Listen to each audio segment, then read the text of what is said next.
Meghan Markle's publicity stunt trip to Chicago has just blown apart Prince Harry's UK security lies. This is quite something. So they wanted this out there. They wanted out there the fact that Meghan Markle had attended a First Communion at a church in Chicago. And we know that because within hours, the propagandists for the Sussexes, People magazine, had heralded this solo trip to Chicago for her godson's First Communion.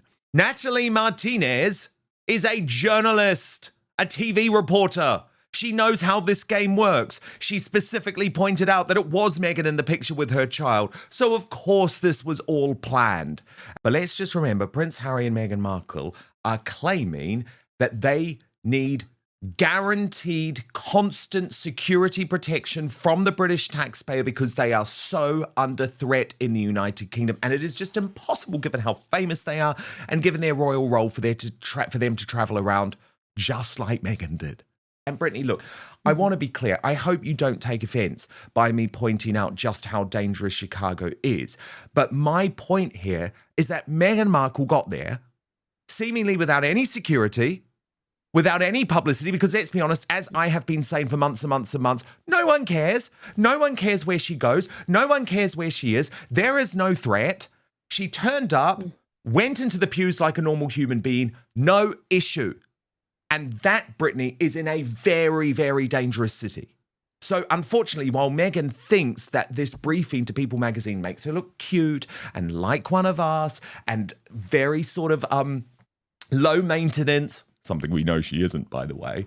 But of course, she's trying to do this to get some decent PR after the Australian disaster. But for me, actually, Brittany, what she doesn't realize is she's just literally thrown a grenade into Harry's claim about why he needs security. How do you view all of this? I mean, it's really crazy, Dan. I mean, just even take actually their hometown of Los Angeles. I mean, obviously they live in Montecito, which is a fair amount away.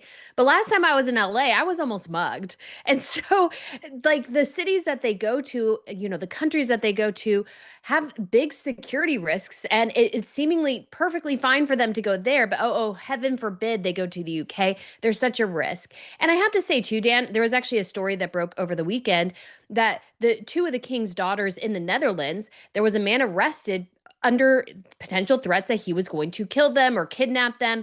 The daughter of the king, the future heir, she has been under threat quite a bit, had to leave the country. And there were actually specific threats against them. We have never even heard of what these alleged specific threats against Harry and Meghan are. And that is, of course, by design. They're concocting this conspiracy. They're concocting this idea, I think, that they are under this enormous risk. But I think if you push came to shove and you ask them what is a specific example, all they can tell you is the random stalker that Harry has sometimes in London. Like, that's the best they have. And obviously, there may be more, not saying that they don't live with some risk. Every public figure does, no matter who they are. But I think this is an important thing to highlight, that Harry and Meghan, I think, live under a mass delusion that they are under constant threat. And honestly, it's draining their bank accounts, and they want to drain everybody else's bank accounts too in order to fund that. 100%. 100%. And I am not prepared to have it happen. I mean, maybe on a normal day, Brittany, we could say, actually, good. She's realized she is just normal, but then it's like, what happened in terms of this local television celebrity posting the picture, then the moment it's picked up by People magazine, Brittany, she deletes it. Well, I'm sorry. I'm not born yesterday. We know the stunts Sunshine Sachs, Meghan's PR company, pulls. It's like, let's get this organically on the internet. Then we can say that People magazine have picked it up via the post. I know how this game works. I used to play this game. We're not stupid. I mean, Harry and Meghan think the vast majority of the world is stupid. It's quite dumb on their part because the collective knowledge of the internet and everybody watching them is much greater than the two of them combined. But this is so obviously, like you said, Dan, basically a publicity stunt. She wanted press for this. She wants to look good. But the problem is that Meghan will go and attend the first communion of her godson, who we've never heard of before. But yet she won't go and see her father, her father-in-law, her nephews, her niece, her siblings. Like, she won't go see any of them, no matter what the cost is. But she's willing to go and attend this First Communion, which I think, I mean, it's a big deal within the Catholic faith, obviously, but I just don't think it was something that was necessary for her to do, given the distance. Everybody would understand why she wouldn't go. And so it raises the question of who was she there to support, really? And it just highlights again how much she is denying and trying to distance herself from people who can hold her accountable, namely her family, and always going to friends who she can lean off of, she can grift off of, and they can grift off her, and it's a grift together, and it's just kind of pathetic and sad, and we all see through it. And Brittany, we know Thomas Markle, and this is great news, and I'm so happy for the family, has now arrived safely in the US. This was first reported by Caroline Graham, his close friend, in the Mail over the weekend. But I had been speaking to my friend, Samantha Markle, Thomas's other daughter, for quite a few weeks, and I knew that she was absolutely determined to bring her dad home, but she wanted to do so confidentially. She wanted to do so without any type of circus. She was incredibly worried as the trip was made, given his health, and that was very stressful. You know, were the stopovers okay? How was everything on the plane? But yesterday she posted, "Dad is back safely, so happy, great new chapter in life." So there is someone now, Brittany, actually in America. Like, if Meghan had any security worries about the Philippines, well, your dad's in America now. Brittany, like, what's stopping you? You got on the plane to Chicago to go and, go and see this godson that we've never heard of at his Holy Communion. What's stopping you seeing your dad? Nothing. Yeah, and it's always been nothing, Dan. That's the truth. It's always been nothing. The security farce is exactly what you would think it is. It's a farce.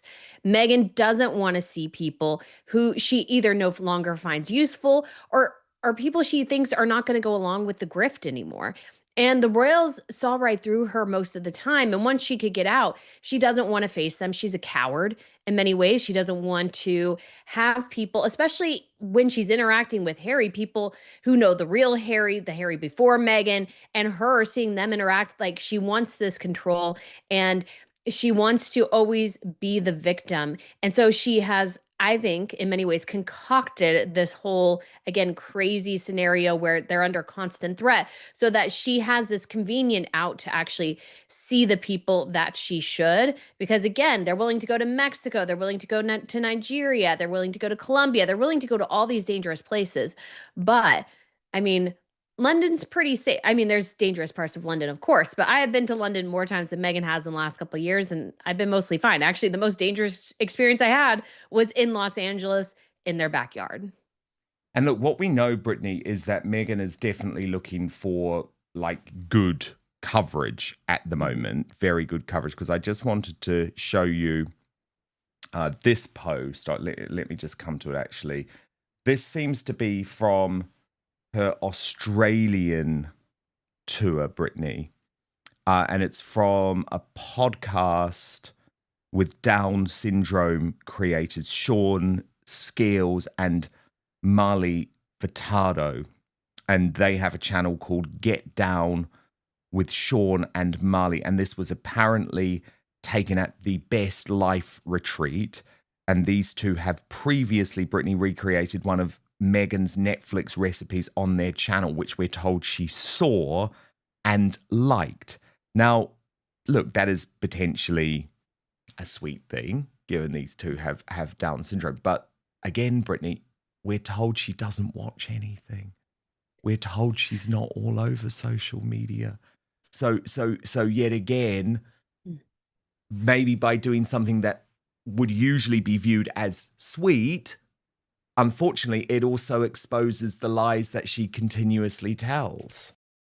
It really does, Dan. We know she's on social media all the time. I have no doubt she's constantly doing these little barbs where you can tell that she's heard a narrative and is reacting to it. In fact, I had a live stream once, and I don't know any of this for sure, but I noticed that there was a grammatical error in the email and somehow later it got fixed. And so it's like, is she watching my channel and other channels? I've noticed I've mentioned things and things are adjusted in response to things I've said. Now, of course, somebody else could have pointed it out, not saying that, but Meghan, I think, is constantly trolling, constantly watching her critics and what they're saying about her. And she's looking for anything. She's willing to exploit anyone for a bit of good press. And unfortunately, people see through a lot of that because none of it is genuine. She is never genuinely trying to reach out and connect to people. It's all so she can look good, she can have her PR moment and what have you. And this is why Meghan doesn't really have a ton of staying power and why her star is waning. When nothing is real and when in the case of Meghan, you don't really have any particular talent, you get found out about that at some point. And that's really coming to the forefront, I think, for Meghan. And I think her constantly looking at social media, sharing even recently, how much she checks out astrology. I'm sure her For You feed is entirely astrology posts or something like that, because that is what she posted recently as well. She's constantly on social media. She loves it. Unfortunately, she's bad at it, but she is very, very much invested in it. And unfortunately, it hasn't gone super well for her. All right, here we go again. Another carefully staged Meghan Markle PR move. And once again, it's blowing up in spectacular fashion. What was supposed to boost her image has done the exact opposite. Critics are saying this was tone-deaf, badly timed, and completely out of touch. Instead of winning public support, Meghan's latest stunt has people rolling their eyes and asking what she was thinking. Now here's where things take a turn. This so-called Chicago secret, something from Meghan's past or behind-the-scenes dealings, has suddenly resurfaced. And according to commentators, it completely undermines the narrative she was trying to push. Whether it's questions about authenticity, past connections, or inconsistencies in her story, this revelation has given critics exactly what they needed to tear this whole PR effort apart.